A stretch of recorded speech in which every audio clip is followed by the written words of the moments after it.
ছেলেগুলো তো বড় বেয়াদব, প্রথম থেকেই ডিস্টার্ব করছে। এগুলাকে দেখে রাখো তো তারা। জ্বালা রে জ্বালা, অন্তরে জ্বালা।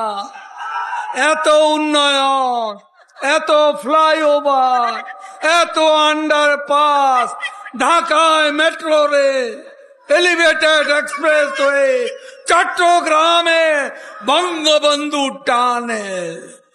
আর কি, আর কি চা?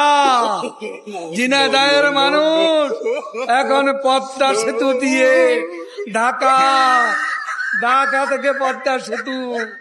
তারা যদি এখন আসতে চায়, কথা বলতে চায়, আমি তাদের সাথে কথা বলতে চাই, তাদের কথা শুনতে চাই, তাদের দাবি কি কি বাকি আছে আমি এটা শুনতে চাই, এবং যেটা আমাদের সাধ্যমতো সেটা আমি পূরণ করতে চাই। আমি এই সংঘাত চাই না। তারা দেশবাসীর কাছে আমি বিচার চাই, কি অপরাধটা কি করেছি।